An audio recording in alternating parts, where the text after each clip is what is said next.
네, 안녕하세요. 저는 고려대학교 산업경영공학과 DSP 연구실 석사과정 김현입니다. 오늘은 XAI의 네 번째 영상, 컴퓨터 비전 분야에서 XAI에 대해서 설명드리겠습니다. 네, 이번 발표는 다음의 목차를 따르겠습니다. 우선 비전 분야에서의 XAI는 어떻게 진행되는지, 왜 나왔는지에 대한 배경을 설명드리고, 그리고 가장 오래된 방법론인 세일런시 맵, 그리고 그것의 발전된 방법론인 TCAP, 그리고 그 TCAP의 단점들을 해결한 최신 방법론, 그리고 전체적으로 정리하게 되는 결론, 이 순서대로 진행하도록 하겠습니다. 네, 그러면 비전 분야에서 XAI는 왜 필요한지 그 배경부터 보시겠습니다. 네, 아래 그림을 보시면 이 그림은 굉장히 복잡해 보이지만 사실 가장 많이 쓰이는 레지넨 18입니다. 네, 보시다시피 지금 해당 비전 분야에서는 이렇게 레지넨 18과 같이 굉장히 복잡한 컨볼루션 네트워크 베이스드 메소드가 많이 쓰입니다. 근데 XAI의 전체적인 이유로 말씀드릴 수 있듯이 이 비전 분야에서도 이렇게 복잡한 메소드가 있을 때, 복잡한 딥러닝 메소드가 있을 때 각각의 층에서 레이어에서 이미지가 어떻게 변화되는지를 따져보며 해당 결과가 왜 이렇게 나오는지를 저희가 explain 할 수 있습니다. 따라서 이 각 층마다 어떻게 결과로 기여가 되는지 이를 보기 위해서 엑셀 방법론들이 발전됐다고 말씀드릴 수 있습니다. 네, 그럼 가장 오래된 방법론인 세일런스 맵부터 말씀드리겠습니다. 네, 우선 세일런스 맵에 대해서 본격적으로 말씀드리기 이전에 세일런스 맵은 2013년에 나온 논문에 주장된 방법론입니다. 근데 이렇게 굉장히 오래된 방법론을 이 영상에서 말씀드린 이유는 그 뒤에 나오는 후속 방법론들이 세일런스 맵을 기반으로 한 방법론들이고 이 세일런스 맵에서의 이 컨셉을 좋은 점은 계승하고 나쁜 점, 단점들은 해결하는 방식으로 후속 방법론들이 연구되었기 때문에 해당 영상에서 이 세일런스 맵에 대해서 말씀드릴 필요가 있다고 생각해서 넣게 되었습니다. 그러면 세일런스 맵의 주요 컨셉부터 보시겠습니다. 아래의 그림을 딱 봤을 때 이 그림에서 어떤 것이 있나요? 라는 질문이 들어왔을 때 사람이 인식하기로는 굉장히 쉽게 ABCD 중에 B, 즉 독이라는 정답을 쉽게 이끌어낼 수 있습니다. 네, 근데 이렇게 사람이 인식하기로는 이 강아지라는 것을 이 왼쪽의 검정색 박스처럼 제일 왼쪽 상단부터 시작해서 오른쪽 또는 왼쪽부터 쭉 흘러가듯이 이렇게 박스를 이동시키면서 물체를 인식하지 않습니다. 네, 여기서 세일런스 맵의 정의를 말씀드릴 수 있을 것 같은데요. 우선 세일런스 맵의 세일런스라는 것은 돌출 또는 요점이라는 말입니다. 따라서 이 세일런스 맵, 즉 돌출 맵, 요점 맵이라고 이라는 이름에서 알 수 있듯이 이 세일런스 맵은 사람이 사물을 인지하는 방법이 픽셀와이즈 하지 않다는 점에서 착안된 방법입니다. 즉 픽셀 방향이 아니라는 것에서 착안된 방법으로서 사람이 특정한 사물을 인지할 때 전 페이지에서 왼쪽에서 오른쪽으로 흐르는 그런 방향을 표시한 것이 아니라 지금 페이지에서 아래 그림에서 보시다시피 액체를 가리키는 관심 영역을 먼저 인지하죠. 따라서 세일런스 맵은 화면에서 눈에 띄는 영역, 즉 다른 영역에 비해 픽셀 값의 변화가 급격한 부분을 매핑하여서 결과적으로 관심 있는 물체를 관심 없는 배경으로부터 분리시킵니다. 이는 중요 부분을 추출하지 않아 불필요한 영역을 분석하지 않기 때문에 비용을 절약할 수 있다는 장점이 있고요. 또한 세일런스 맵 자체가 중요한 특징 부분을 모을 수 있기 때문에 Object Detection, Scene Classification, Action Recognition에 사용이 됩니다. 네, 세일런스 맵의 원리를 간단하게 말씀드리면 한 단어로 말씀드리면 경사하강법입니다. 전 페이지에서 말씀드렸다시피 배경과 비교했을 때 눈에 띌 만한 특징을 보이는 부분을 구분해서 객체로 인식하는 방법인데 따라서 밝기의 변화라든지 아니면 색의 변화와 같은 이러한 변화들을 픽셀 값을 통해 인지를 하면서 이는 경사하강법으로 수행을 하고 있습니다. 네, 그러면 세일런스 맵 에피소드에 대해서 구체적으로 말씀드리겠습니다. 우선은 프리체인드 네트워크에 레이블이 달린 인풋 이미지를 넣은 후에 포워드 프로파게이션을 통해 로스 값을 구한 후 저장합니다. 여기서 이제 로스 값은 자세히 말씀드리면 로스 벡터인데요. 어떤 레이블, 즉 프리딕션, 즉 도그라는 어떤 프리딕션을 내놓기 전에 직전에 있는 fully connected 레이어의 벡터라이즈 리절트를 의미하고 있습니다. 그리고 이 구한 저장된 로스 벡터를 경사하강법을 통해서 인풋 이미지에 픽셀 와이즈하게 편미분시켜줍니다. 그리고 이제 나타나는 결과를 절대값을 취해준 후에 3개의 필터, 이미지에서는 RGB가 되겠죠. 이 중에서 최대값을 취해줍니다. 그래서 RGB가 이제 3개였는데 사실 저희가 나타내고자 하는 RGB까지 하면 이제 3개였는데 사실 저희가 나타내고자 하는 세일런스 맵은 2차원의 이미지와 같은 꼴이기 때문에 이렇게 최대값으로 변환을 해주고 이 최대값으로 이루어진 픽셀 밸류들이 곧 세일런스 맵이 됩니다. 그러면 이제 아래 식을 보시면 아래 수식이 이제 세일런스 맵을 최적화하는 로스 펑션인데요. 여기서 SCI와 같은 경우는 이제 대문자 I, 즉 인풋 이미지가 있었을 때 그것의 그것의 스코어를 최대화하는데 그 뒤에 정규 regularization 텀을 추가를 해주는 것을 보실 수가 있고요. 위의 식을 맥시마이즈 할 수 있는 이미지를 찾겠다라는 겁니다. 그래서 먼저 그 밑에 그림과 같이 먼저 이미지를 이렇게 제로 이미지로 초기화 시켜준 다음에 이렇게 백프로파게이션을 하고 그리고 거기에 맞는 이 해당 수식을 최대화 시켜줄 수 있는 이미지를 찾아서 세일런스 맵으로 매핑되는 것입니다. 네, 이것은 세일런스 맵을 주장한 2013년에 나온 논문에 나온 결과들입니다. 이미지 스페시픽 클래스 세일런스 맵을 도출해 봤을 때 아래와 같이 이제 배나 강아지 등등의 그림들에서 각각의 해당 인풋 이미지에 따른 어떤 물체들을 구분을 하고 있는 것을 보실 수 있습니다. 네, 그래서 세일런스 맵은 좀 간단하게 다뤄봤는데요. 이제 그것의 후속 모델인 티케브에 대해서 말씀드리겠습니다. 네, 우선 이렇게 말씀드려서 세일런스 맵에 비해서 이 티케브 논문이 굉장히 최신 논문 같지만 이것도 2017년에 나온 논문입니다. 따라서 지금 시점이 2021년이나 2022년에 사용하기에는 이것도 상당히 낙후된 방법론이라고 할 수 있지만 이 티케브 논문에서 처음으로 컨셉에 대한 정의를 내렸고 이것이 후속 모델들에서 많이 쓰이기 때문에 이 컨셉에 대해서 중요하게 짚게 넘어가도록 하겠습니다. 우선 CNN은 인풋으로부터 레이어가 깊어질수록 하이 레벨 피처를 추출한다고 합니다.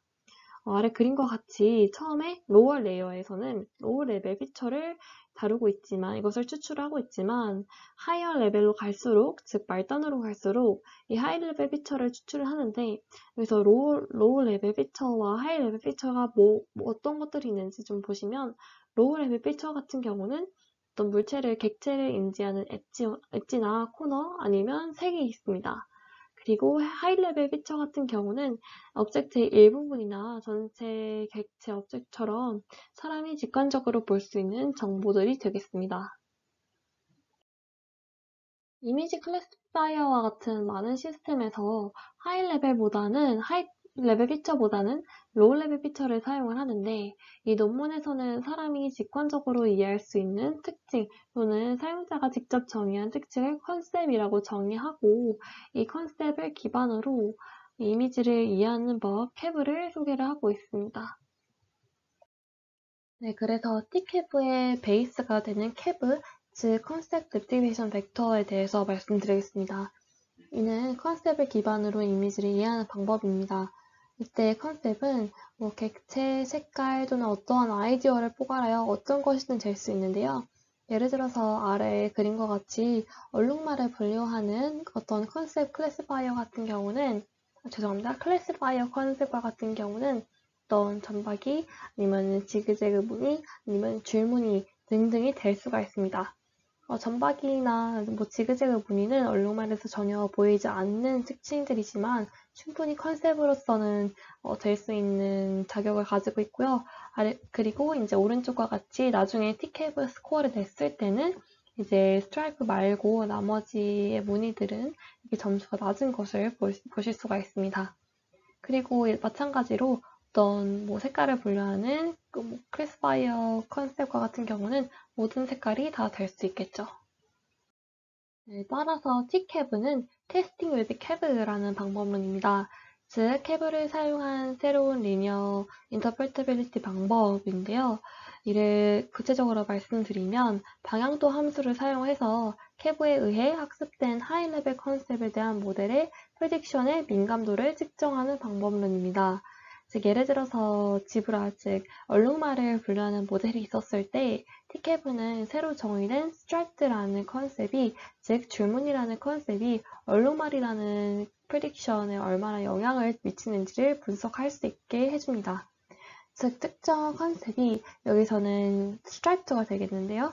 이때 이 특정 컨셉이 해당 클래스, 즉 얼룩말을 예측하는데 얼룩말에 얼마나 궁합이 잘 맞는지를 분석하게 해주는 방법론이고, 논문에서 강조하기로는 정량적인 테스팅 방법이라고 말하고 있습니다.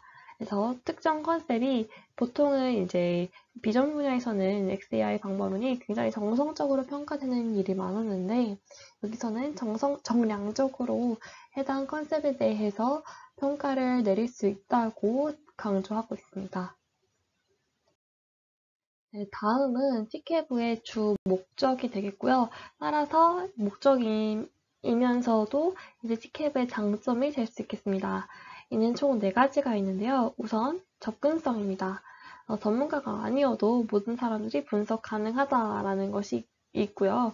그리고 커스터마이제이션, 즉 어떠한 컨셉이든 제한 없이 사용 가능하다라는 점, 그리고 플러그인 리드니스라고 해서 이미 학습된 머신러닝 모델 또는 DNN 모델을 재학습하거나 수정할 필요가 없다는 장점이 있습니다.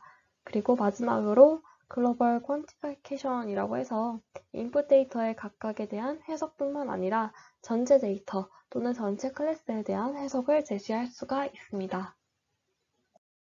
T캡의 방법론은 아래 그림으로 정리해 드릴 수 있습니다. 아래 그림에서 이제 ABCD로 나눴는데 하나하나 같이 보시겠습니다. 우선 A는 무엇인가 하면 User Defined Concept Set입니다. 그리고 그 아랫줄을 보시면 이제 랜덤 example들이 있는데요. 여기서는 저희가 미리 말씀드리면 분석하고자 하는 이미지의 클래스는 얼룩말이 되겠고요. 레이블은 얼룩말이고 이 레이블이 갖고 있는 사전에 정의된 컨셉은 스트라이프, 즉 줄무늬입니다. 네, 그래서 여기서 그 A에서 User Defined Concept Set은 밑줄에 있는 여기 윗줄에 있는 이 스트라이프들이 되겠고요. 줄무늬들이 되겠고, 그리고 A의 아랫줄에 있는 것들은 뭐 선인장, 새, 수박과 같은 랜덤 example들이 있습니다. 네, 그리고 여기서 B는 이 지브라와 같은 이 얼룩말들과 같은 레이블 달린 트레이닝 데이터가 되겠습니다. 그리고 C는 이제 트레이닝 네트워크가 되겠고요. 이제 ABC로 인해서 T캡은 특정 클래스에 어떤 컨셉이 갖는 센시티비티, 기여도를 정량화할 수 있습니다. 어떻게 하냐면 D는 뒤에서 보시면 이제 뒤에서의 컨셉 액티베이션 벡터가 이렇게 나타내지고 있는데요. 그것은 컨셉의, 즉 여기서는 줄무늬가 되겠는데요. 이 컨셉의 이 example의 액티베이션 값과 다른 레이어의 example의 액티베이션 값을 구분하는 리니어 클래시파이어를 학습함으로써 구축이 됩니다. 네, 즉 여기서 보시면 이제 그 스트라이프가 포함된 이제 example들이 있고 랜덤 example들이 있는데요. 그것을 액티베이션 시킨 이제 값들을 구분하는 리니어 클래시파이어를 학습을 하고 이 리니어 클래시파이어를 의미하는 이 벡터를 얻게 되는 것이죠. 따라서 CAV는 이제 분류경계선의 오소고널한 벡터가 되겠습니다. 네, 그리고 이 벡터를 가지고 이제 다음과 같이 스코어를 계산을 하는데, 이 스코어는 보시다시피 어떤 클래스에 대해서, 즉 여기서는 얼룩말이 되겠는데요. 이 어떤 클래스에 대해서 이 디렉셔널 드라이비티브를 사용을 해서 컨셉 센시티비티를 정량화하고 있다고 하는데, 이에 대해서 이 나머지 수식 부분에 대해서는 뒷부분에서 자세하게 말씀드리겠습니다. 네, 우선 전 페이지에서 말씀드렸다시피 이 컨셉 액티베이션 벡터는 바이너리 리니어 클래시파이어는 이제 이 점선이 되겠고요. 이 점선을 나타내는 이 오소고널한 벡터가 컨셉 액티베이션 벡터가 되겠는데요. 이 바이너리 리니어 클래시파이어는 두 집합의 레이어의 액티베이션 값을 분류할 수 있게 학습됩니다. 여기서 F는 액티베이션 값을 의미하고, 그리고 저희가 사전에 정의한 컨셉을 C라고 했을 때 이 해당 컨셉을 가지고 있는 이미지들은 PC, 포지티브라고 해서 PC라고 표현을 하고 있고요. 그리고 그 나머지 랜덤 이그샘플은 네거티브 이그샘플이라고 해서 N이라고 표현을 하고 있습니다. 네, 그리고 전 페이지에서 TCAV의 스코어를 노출할 때 다이렉티브 드라이비티브를 사용을 한다고 했는데, 이것이 어떻게 사용되는지 말씀드리겠습니다. 여기 아래 수식에서 볼 수 있듯이 이제 어떤 특정 XA, B에 대해서 미분을 하는 것을 보실 수 있는데요. 그것은 우선 HKX라는 것은 데이터 포인트 X의 클래스 K에 대한 무짓을 의미하고 있습니다. 그리고 XA, B는 데이터 X의 A, B 위치의 픽셀 값을 의미하고요. 따라서 첫 번째 수식과 같이 표현을 하는 것은 이 셀런시는, 즉 이 돌출 부분은 이제 픽셀 A, B에서의 변화에 따른 아웃풋 클래스 KL의 센시티비티를 도출하기 위해 다이렉티비스를 사용을 하고 있고, 그것은 아래 수식과 같이 이렇게 변화량을 통해서 표현을 하고 있습니다. 네, 그래서 최종적으로 그 TCAV의 지표가 되는 것은 다음과 같이 분수 형태로 나타낼 수가 있습니다. 보시면 전 페이지에서 구한 이 대문자 S를 이 값이 0보다 큰 값들인 한에서의 X의 개수들을 이제 XK로 나눠주는 겁니다. 그래서 이 전체 분자 값이 최종적인 지표가 되는 TCAV 값이 되겠습니다. 네, 그러면 실험 및 결과를 보시겠습니다. 우선 sorting image with caps라고 해서 다음과 같이 컨셉과의 릴레이션을 기준으로 이미지들을 나열을 해봤습니다. 이는 정성적으로 CAV가 주요 컨셉을 찾고 반영한다는 것을 의미를 하고 있습니다. 그래서 CAV가 컨셉의 디렉션을 벡터로 인코딩하기 때문에 이미지와의 코사인 시뮬러리티를 계산을 해서 이미지를 나열할 수가 있는 거고요. 그 스탠드얼론 시뮬러리티 솔터라고 이 CAV를 다시 한번 강조를 하고 있는데요. 따라서 솔팅할 때, 나열할 때 이 CAV가 학습되었던 이미지의 바이어스를 드러낼 수 있다라고 논문에서는 주장하고 있습니다.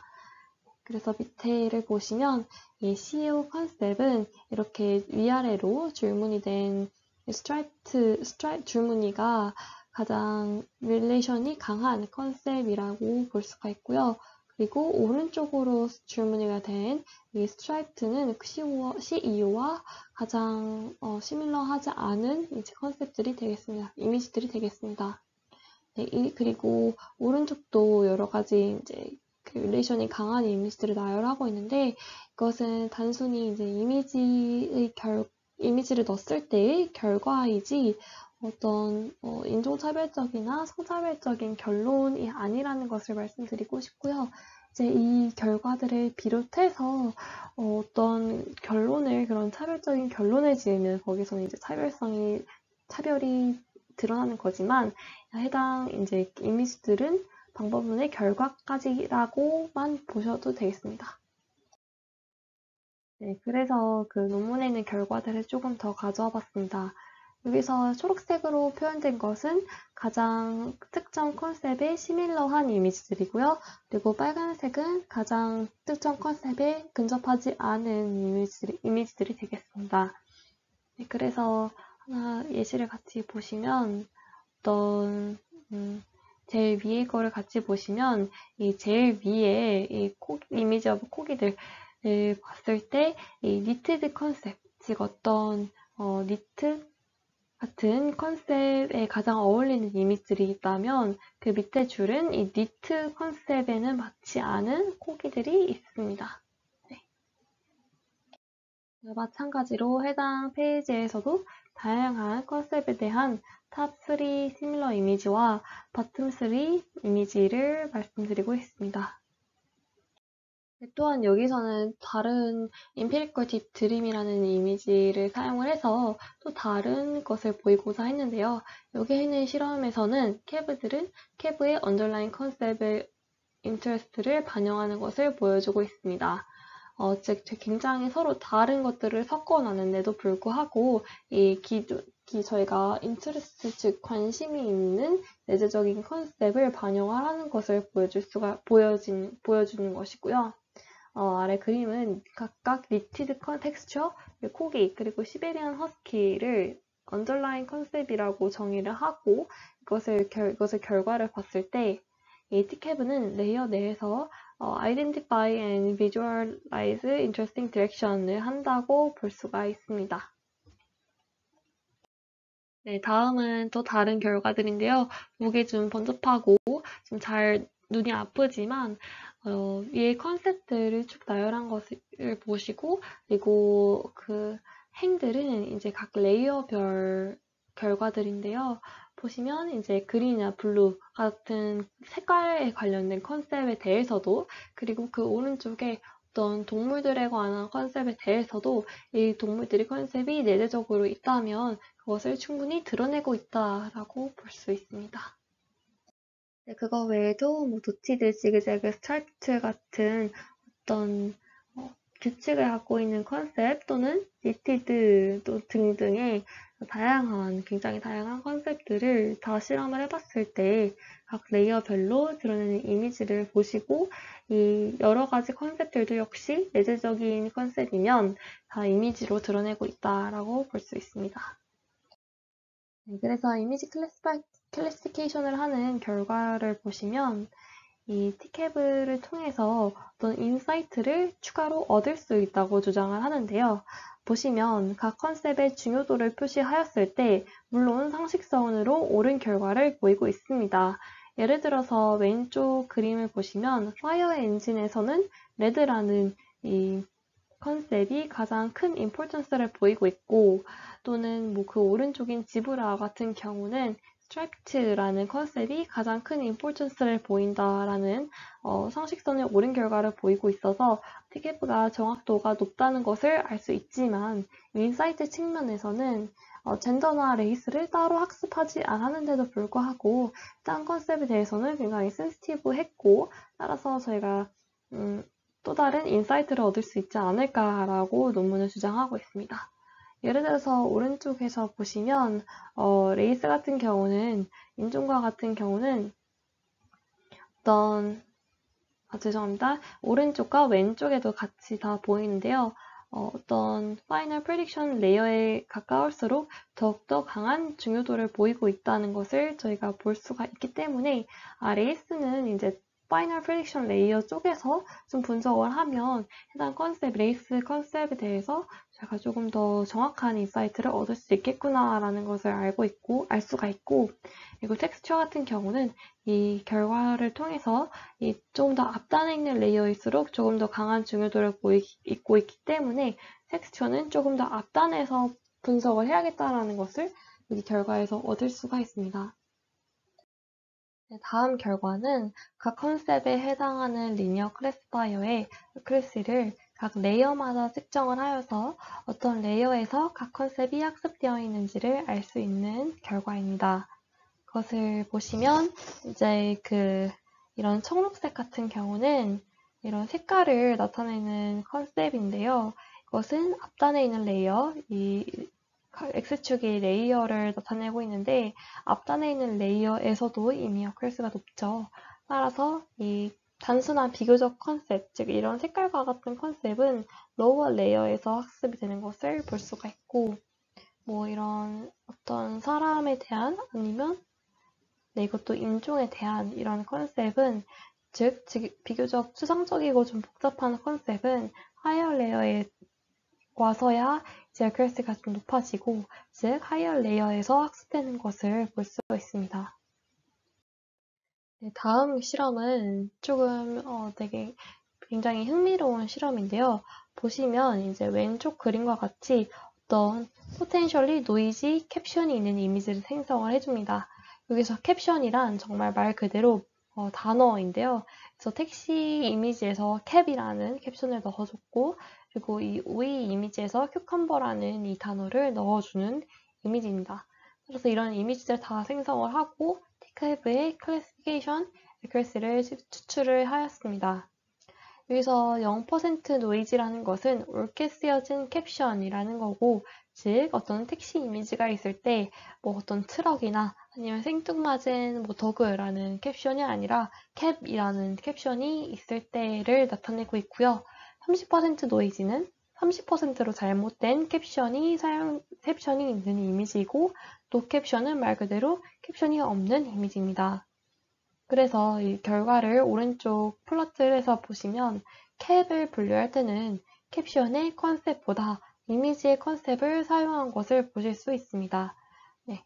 그리고 오른쪽 큐컴버와 같은 경우는 비교적 다른 결과를 나타내는데, 캡션의 컨셉을 참고하여서 캡션의 컨셉이 노이지할수록 성능을 떨어지지만 이미지 컨셉의 분류 성능은 노이즈한 정도에 반비례하여서 향상이 되는 것을 보아 어떨 때는 이제 캡션 컨셉에 어떤 집중을 하지만 어떨 때는 이미지 컨셉에 집중한다는 비교적 정리가 안 되고 설명이 안 되는 양상을 보이고 있습니다.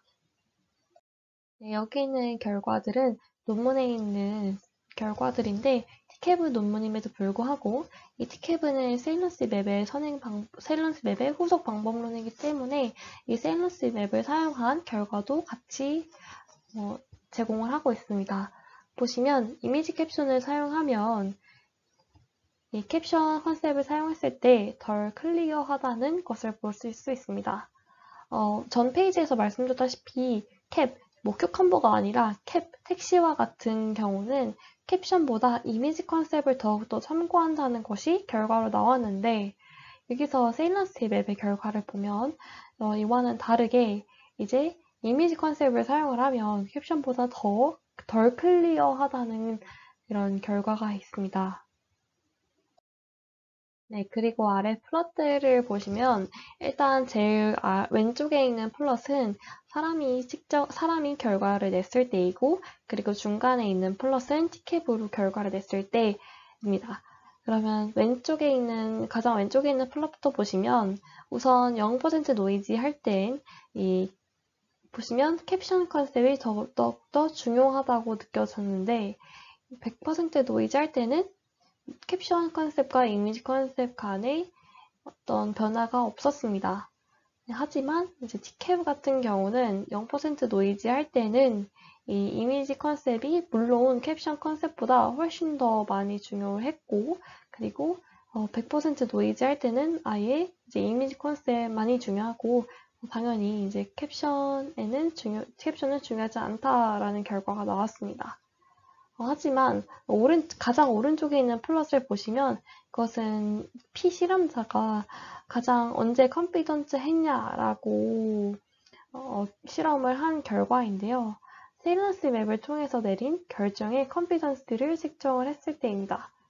근데 보실 때 이제 correctly answer, 즉 정답을 맞췄을 때 컨피던트 한 거는 0.4%인데 오른쪽과 같이 부정확한 오답을 냈을 때에도 굉장히 컨피던트하다는 것을 보였습니다. 이것은 세일런스 맵을 통해서 결과를 낸 것이기 때문에 이 가장 오른쪽 플롯을 통해서는 세일런스 맵이 불명확하다는 것을 제가 도출할 수 있습니다. 네, 여기까지가 T캡에 대한 설명이었습니다. 이렇게 T캡가 세일런스 맵에 대해서 굉장히 발전된 모델인 것 같지만 T캡에 대해서도 단점들이 몇 개 존재하기 때문에 이를 어떻게 보완했는지 그리고 최신에는 어떤 방법론들이 등장을 했는지 같이 보시겠습니다. 제가 말씀드리고자 하는 논문의 개요부터 좀 보시면 이 논문에서는 크게 두 가지를 제안을 하고 있습니다. 우선 completeness라는 것인데요. 그것은 특정 컨셉들이 얼마나 모델의 프레딕션을 설명하는 데 기여하는가를 측정하는 정량적 지표이고요. 그리고 컨셉 샤프는 각 컨셉의 중요도를 도출하기 위해 제안된 게임 이론 기반의 방법론입니다. 여기서 헷갈리지 말아야 될 것은 컴플리트니스는 이제 특정 컨셉들이기 때문에 컨셉들의 셋, 즉 집합 전체에 대해서 평가를 하는 지표이고 컨셉 샤프는 그럼 그 안에서 각각의 컨셉들이 얼마나 기여를 하는지를 도출하는 방법론임을 먼저 강조드리고 싶습니다. 네, 그럼 컴플리트니스에 대한 개념부터 보시겠습니다. 우선 프로블럼 세팅부터 보시면 해당 제안하는 방법론은 프리체인드 DNN을 크게 두 가지로 나누어서 예측을 수행하기까지의 과정을 설명하고 있습니다. 우선 첫 번째는 이 파이라고 사용을 하는데 그것은 입력값을 인터미디어트 레이어로 연결시켜주는 펑션이고 그리고 두 번째는 이 h라고 해서 인터미디어트 레이어의 아웃풋을 각 예측 클래스의 probability 벡터로 표현하는 함수입니다. 즉, x가 모델 f에 의해서 y로 예측될 확률을 나타내고 있습니다. 네, 그리고 간단하게 이런 용어들 같은 것들을 보시면 우선 트레이닝 이샘플을 xi라고 표현을 했는데요. 그것의 부분을 잘라서 부분을 xti라고 표현을 했습니다. 그래서 그 트레이닝 이샘플 xi 내에 부분 xti를 두어서 이미지 내에 세그멘트 또는 텍스트 내에 서브 센텐스를 표현을 하고 있고요.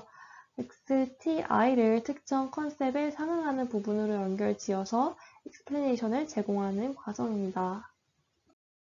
네, 그리고 해당 논문에서는 어떤 인터미디어트 레이어 중 특정 컨셉을 적용할 수 있는 인터미디어트 레이어를 찾기 위해 가장 말단의 하이어 레이어부터 로워 레이어 순서대로 이렇게 순차적으로 레이어를 탐색을 한다고 합니다. 이때 하이어 레이어에서는 더 넓은 리셉티브 필드를 갖고 있고 따라서 더욱 추상적이고 복잡한 컨셉을 잘 인코딩하고 있고요. 그리고 로워 레이어로 갈수록 스몰러 리셉티브 필드로 더욱더 구체적인 컨셉을 잘 인코딩한다고 합니다. 제가 아래에 이렇게 추가한 논문들은 위에 이 하이어 레이어와 로워 레이어에서 어떤 것들을 더 잘 인코딩 하는지를 주장하고 있는 논문들입니다. 네, 그래서 가장 하이어 레이어부터 이제 로워 레이어 순서대로 쭉 탐색을 하고 있는 것을 보일 수 있습니다. 네, 그리고 컨셉들이 얼마나 컴플리트한지를 의미를 도출하기 위해서 각가지 여러 가지 정의를 내리고 있습니다. 우선 데이터 xt와 컨셉 벡터 cj와의 이 근접성을 내적값으로 계산을 해줍니다. 그것은 아래에 이게 꺽쇠로 내적값으로 표현을 하고 있고 그리고 이 계산과 같이 해당 값이 클수록 데이터 xt와 컨셉 CJ가 가깝다는 것을 의미하고 있고요. 그리고 최종적으로 이 클로즈니스 스코어는 VC라고 표현을 하는데 이거는 어떤 특정한 트레시홀드를 두어서 그 트레시홀드를 두어서 해당 이 내적 값이 만약에 트레시홀드 베타보다 크다면 이 내적 값으로 두지만 이 베타보다 작은 값으로 나오게 되면 이것은 0의 값으로 대치를 하고 있습니다. 그리고 최종적으로 컨셉 스코어라는 것은 이제 두 번째 이 꼭지에서 보시다시피 해당 다음 값으로 표현을 하고 있습니다. 네, 그리고 마지막으로 G라는 것은 컨셉 스코어에서 어떤 액티베이션 스페이스로 매핑을 하는 함수라고 보시면 되겠고요. 이런 G라는 함수를 정의를 했기 때문에 최종적으로 어떤 모델 F 그리고 그게 fxt가 있었을 때, 그것은, 여기서 보시다시피, 이제 vc에 xt를 입력한 값을, 즉, 여기서는 이제 xt를, xt에 대한 클로즈니스를 계산한 값을 g에다 태운 다음, 즉, 이 컨셉 스코어에서 액티베이션 스페이스로 바꿔준 다음, 해당 값을 h 함수에 넣으면, 즉, 저희가 앞서 말했듯이 DLN을 두 파트로 나눴는데, 마지막 두 번째 파트인 h라는 함수에 그 값을 입력을 해주면, 최종적으로 그것이 f라는 전체 DLN을 통한 값이 되겠다라는 것입니다. 네, 그래서 이 논문에서 정의한 completeness 스코어를 보시겠습니다. 우선 본격적으로 이 스코어에 대해서 말씀드리기 전에 몇 가지 사용된 용어나 수식들을 같이 보시겠습니다. 우선 위에서 이 SUP라고 시작되는 이 수식을 보시면 이 수식은 컨셉 스코어 VCX만이 주어졌을 때의 Best Predicting Accuracy라는 accuracy를 설명을 하고 있습니다. 그래서 밑에 넣은 이 completeness score에서 분자 부분에 들어가는 것을 보실 수가 있고요. 이 completeness score를 보시면 우선 분모를 같이 보시면 그것은 어떤 F라는 모델의 DNN에 X라는 인풋을 넣었을 때 도출된 값에 대해서 predicting accuracy가 가장 높게 나오게 하는데, 높게 나오게 할 때의 y 프라임 값을 이제 y가 되게끔 하는 확률을 나타내고 있습니다. 네, 그리고 그 뒤에 AR을 빼주는데, 이 AR은 사실 분모뿐만 아니라 분자에도 빼주죠. 이것은 뭐냐면, 이제 accuracy of random prediction이라고 해서 이 로어 바운드를 0으로 하기 위한 설정이라고 보시면 되겠고요.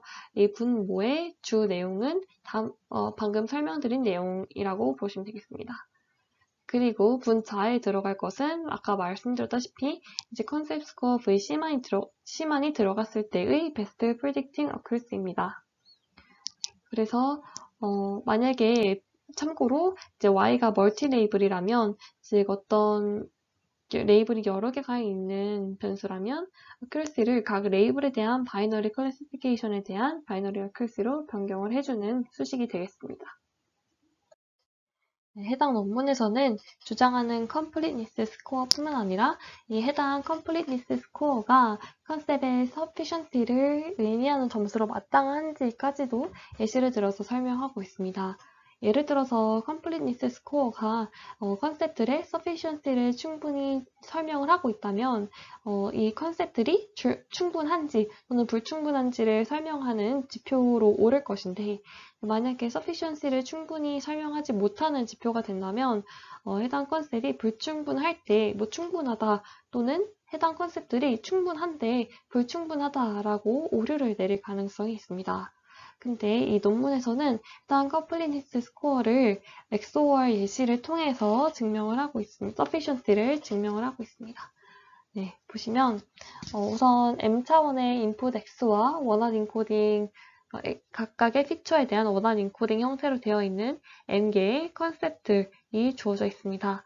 그래서 예를 들어서 아래처럼 이제 X는 총 3, 2, 해서 10까지 총 M 차원의 데이터들을 갖고 있고요. 그리고 C1부터 CM까지 각각 원한 인코딩 형태로 컨셉들이 정의가 되어 있습니다. 그리고 M개의 컨셉들은 P가 0.5인 베르노이 분포를 따름을 가정을 하고 있습니다.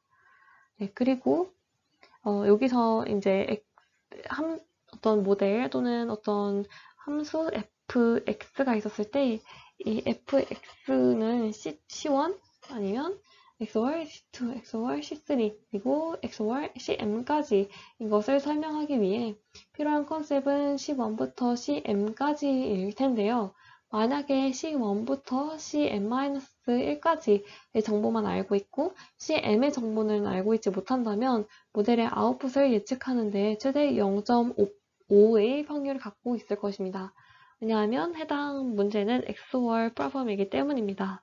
근데 최대 0.5의 확률을 갖고 있다 하는 것은 즉 랜덤 개수와 같은 확률이고 어쩌면 그것보다 더 떨어지는 확률을 갖고 있을 것이고요. 이러한 경우 각 컴플리트니스 스코어는 를 계산을 했을 때는 C1부터 CN-1까지를 넣었을 때는 0이고 C1부터 CN-M까지를 이제 컴플리트니스 스코어에 넣었을 때는 1이 나오기 때문에 여기 이 논문에서 주장하는 컴플리트니스 스코어는 해당 이 예시에서도 충분하게 설명을 하고 있는 것을 보실 수 있습니다. 네, 또한 이 논문에서는 기존의 연구에 대한 한계점을 지적하고 있고 그것의 단점들을 해결하고 있습니다.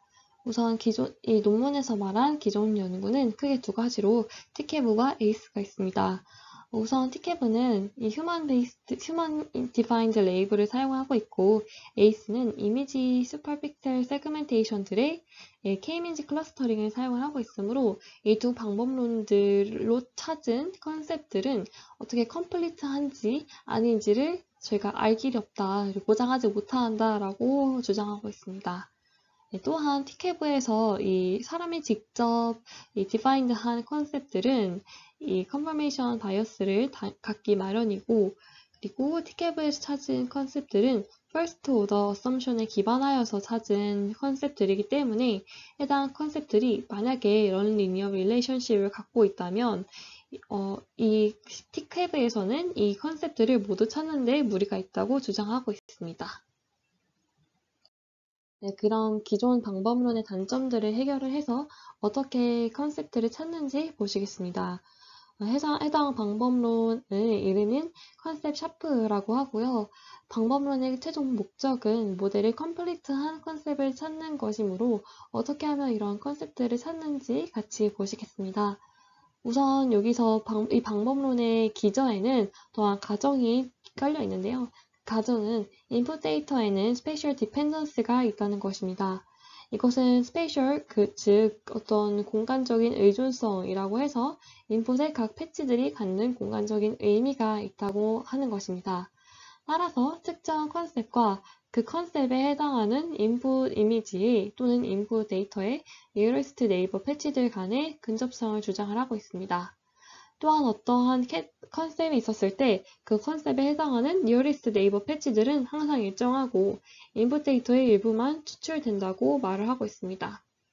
예를 들어서 어떤 인풋 이미지가 들어갔을 때 그 이미지의 좌상단에 이제 스트라이프에 해당하는, 즉 스트라이프라는 컨셉에 해당하는 어떤 부분 패치가 있었을 때 그 패치에 가장 근접한 한 10개 정도의 니어리스 네이버들이 이 컨셉 스트라이프에 가장 근접하고 우상단이나 우하단 같은 경우들은 어떤 스트라이프에 동일하게 해당하는 것은 아니고 몇 번이나 이렇게 특정 컨셉에 해당하는 니어리스트 패치들을 찾았을 때 좌상단이라는 이 부분들이 항상 일정하게 나온다는 것입니다. 따라서 니어리스트 네이버를 찾으면 인터프레터빌리티도 향상시킬 수 있는데요. 저희가 어떤 스트라이프라는 컨셉을 기준으로 삼았을 때 해당 그 이미지가 얼룩말이라고 나갔을 때 이렇게 니어리스트 네이버 패치들이 항상 일정하게 나오기 때문에 그 니어리스트 네이버 패치를 기반으로 해서 어떤 얼룩말으로 단정 지을 수 있는 컨셉들이 찾아지는 거고, 이를 통해서 이제 XAI 방법론에 저희가 그 의미를 찾을 수 있다는 것입니다. 또한 이 아래 또한 전에 말씀드렸던 컴플리트니스 텀을 최적화해서 이 찾아진 컨셉들의 컴플리트니스를 향상시킬 수 있다라고 말하고 있습니다. 그리고 아래는 이 컨셉들을 찾는 수식에 대해서 말씀드리고 있습니다. 이 컨셉을 학습시키는, 즉 컨셉을 찾는 방법은 우선 첫 번째 수식으로 접근하고 있습니다. 그것을 보시면 이제 X를 인풋을 넣었을 때 그 전에 페이지에서도 말씀드렸다시피 VC, 즉 어떤 컨셉 스코어를 노출해주고, 그리고 그것을 G에 통과시켜서 해당 컨셉 스코어를 실제 액티베이션 스페이스에 매핑을 시켜준 후에 그것을 HY, 즉 어떤 DNN 모델의 이제 probability를 도출하는 함수에 넣었습니다. 네, 그리고 그 확률을 최대화시키는 컨셉들과 G 함수를 동시에 찾아주는 방법으로 컨셉트를 찾고 있는데요. 여기서 이 로스 펑션뿐만 아니라 또 추가로 어떤 텀을 추가를 해주는데 그 텀을 맥시마이즈 해주는 것인데 그 중간 수식에서 보시면 우선 두 가지가 있습니다. 우선 람다 1에 곱해진 텀을 보시면 이것은 t번째 패치와 i번째 example의 시밀러리티를 표현을 하고 있습니다. 그리고 두 번째 이 마이너스 람다 2로 이어진 텀을 보시면 그것은 j번째 컨셉 벡터와 k번째 컨셉 벡터 간 시밀러리티를 말하고 있습니다. 즉, 이 맥시마이즈 하는 그 펑션에, 이 학습 펑션에, 로스 펑션에 가해지는 regularization 텀은 무엇을 의미를 하냐면 어떤 t번째 패치와 i번째 example 간의 similarity는 t를 두어서 해당 수식을 맥시마이즈 함으로써 어떤 저희가 구하고자 하는 그 컨셉을 러닝하는 제일 첫 번째 수식이 너무 맥시마이즈 하는 것을 방지를 해주고요. 그리고 두 번째, 이 마이너스 람다 2, 그래서 마이너스를 덤으로써 해당 두 번째 텀은 미니마이즈 시켜주는데요. 즉, J번째 컨셉 벡터와 K번째 컨셉 벡터 간의 시밀러리티는 서로 최소화 시켜줘서 컨셉 간의 이 독립성을 좀 보장해주고 있다라고 말씀드릴 수 있습니다. 그래서 첫 번째 러닝 펑션과 학습 펑션과 두 번째 이 regularization 텀을 추가를 해서 아래 최종적으로 컨셉을 컨셉을 러닝할 수 있는, 컨셉을 찾을 수 있는 최종식이 노출됩니다. 네, 이렇게 컨셉 샤프를 통해서 각 찾아진 컨셉이 각각의 컨셉 셋에, 즉 컨셉 셋이 이루고 있는 컴플리트한 정도에 얼마나 기여하는지를 알 수 있습니다. 여기서 그 각각의 컨셉에 대한 importance score, 그 기여도를 SI라고 설정을 했을 때 이것은 completeness score의 CI, 특정 컨셉이 얼마나 기여하는지를 표현을 하고 있는 이 변수로서 이것은 shapely value를 사용을 해서 각 컨셉에 동등하게 importance를 부여할 수 있게 되고요. 그리고 아래 수식을 통해서 이 각각의 컨셉에 대한 importance를 정의할 수 있습니다. 그리고 해당 논문에서는 이렇게 shapely value로 설정함을 통해서 어떤 efficiency, symmetry, dummy, additivity를 정리를 얻을 수 있다고 하는데 다음 장에서 좀 자세하게 그거 각각의 의미에 대해서 말씀드리겠습니다. 네, 우선 efficiency 같은 경우는 모든 컨셉들의 important value의 합은 completeness score가 된다는 것입니다. 이제 그 수식은 오른쪽에서 쉽게 찾아보실 수 있고요. 그리고 두 번째 정리는 symmetry라고 해서 모두 equivalent한 두 컨셉은 다음과 같은 completeness score에 대한 특징이 충족된다고 말을 하고 있습니다. 그리고 더미 같은 정리는 모든 특정 그 부분 집합에 포함된 u라는 함수는 이 함수에 대해서 어떤 그 u와 ci 그러니까로 CI가 포함되어 있는 어떤 컨셉 셋을 합집합했을 때의 completeness score는 만약에 그 completeness score가 U의 completeness score가 된다면 이 completeness score에 대한 SI importance score는 0이 된다는 것이고요. 그래서 이것은 덤이었다라는 것이고, 그리고 마지막 정리인 additivity는 어떤 분배 법칙 같은 것이 이제 성립이 된다는 것입니다. 네, 그리고 다음에 두 definition 같은 경우는 각 컨셉이 모델의 prediction에 얼마나 기여하는가를 설명을 하는 수식들이고 definition들입니다. 우선 definition 2를 보시면 completeness score를 조금 다르게 정리를 했는데요. 무엇이 다른가를 보시면 이 기존의 completeness score에 비해서 여기서 J라는 이 개념이 들어갔죠. 그래서 J는 클래스 J에 포함하는 그 어떤 변수라고 보시면 되겠고요. completeness score의 의미는 동일하나 클래스 J에 특성한 completeness score가 되겠습니다. 그리고 definition 3 같은 경우는 이 아래 수식은 클래스 J에 대한 컨셉 I의 기여도를 정리를 하고 있는데요.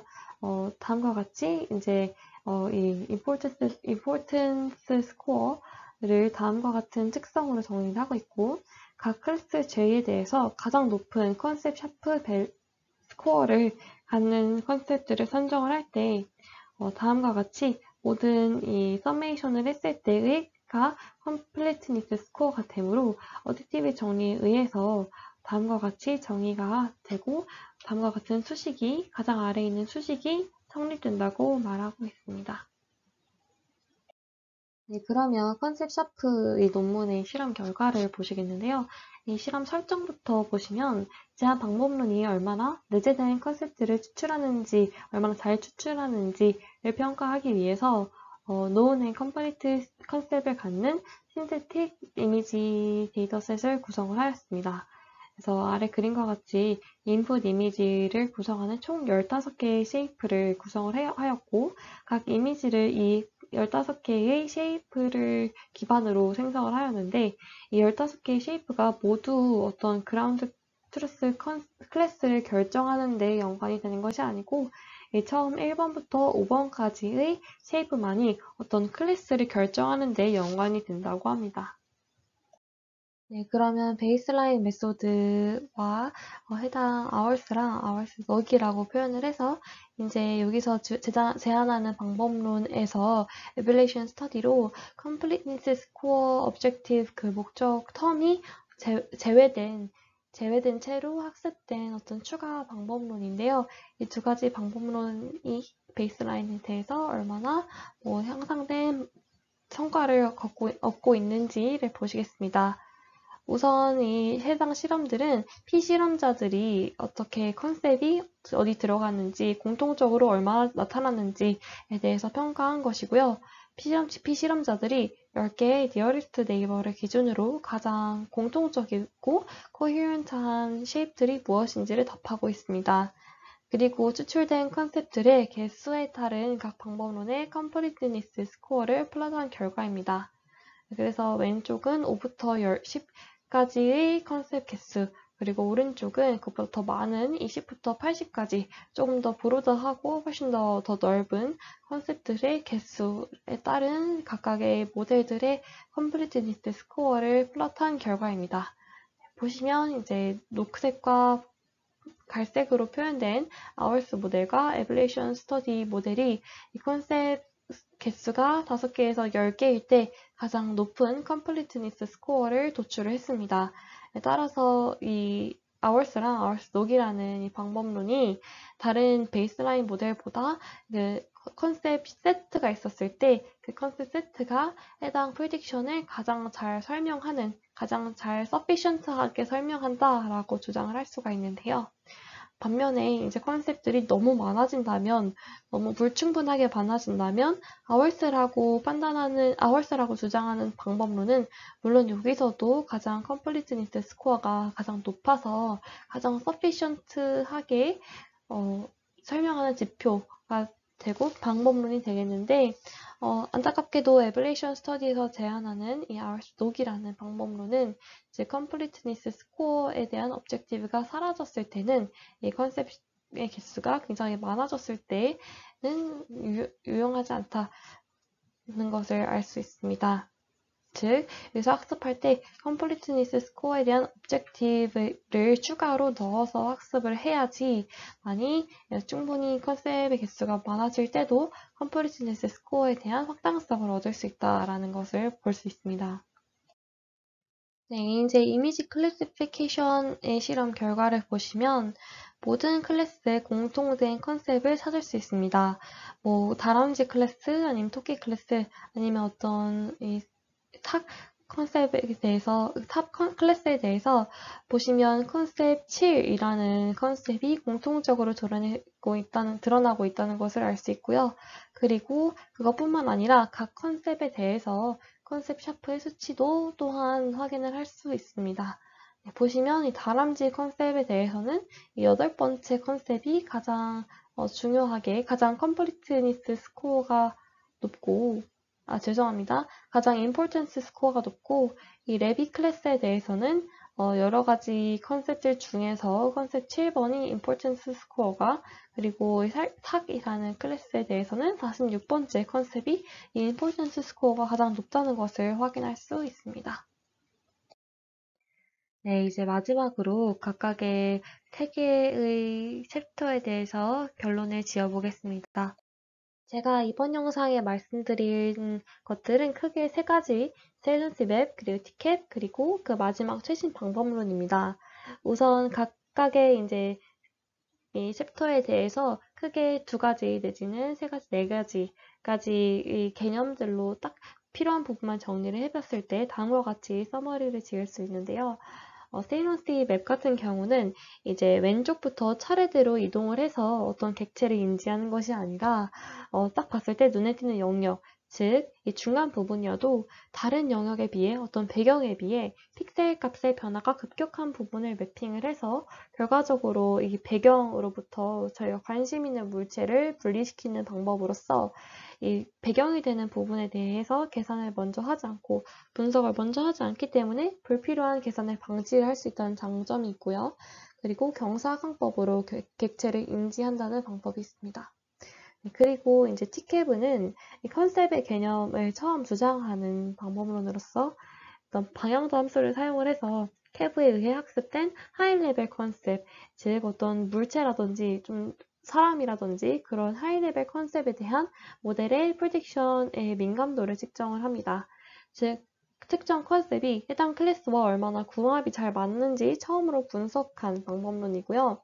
그리고 정량적으로 특정 컨셉에 대한 평가를 내리는 것에서 큰 의의를 갖고 있습니다. 그리고 마지막으로 최신 방법론을 주장하고 있는 논문에서는 컴플리트니스 스코어와 컨셉 샤프를 처음으로 주장하고 있습니다. 우선 특정 컨셉들이 얼마나 모델의 프리딕션을 설명하는 데 기여하는가를 측정하는 정량적인 지표인 컴플리트니스 스코어를 주장을 하고 있고요. 그리고 각 그 중에서도 컨셉 셋 전체가 아니라 각 컨셉의 중요도를 도출하기 위해 제한된 게임 이론 기반 방법론인 컨셉 샤프로 각 컨셉의 컴플리트니스 스코어에 대한 그리고 클래스 예측에 대한 기여도를 모두 측정하고 있습니다. 이상으로 발표를 마치겠습니다. 감사합니다.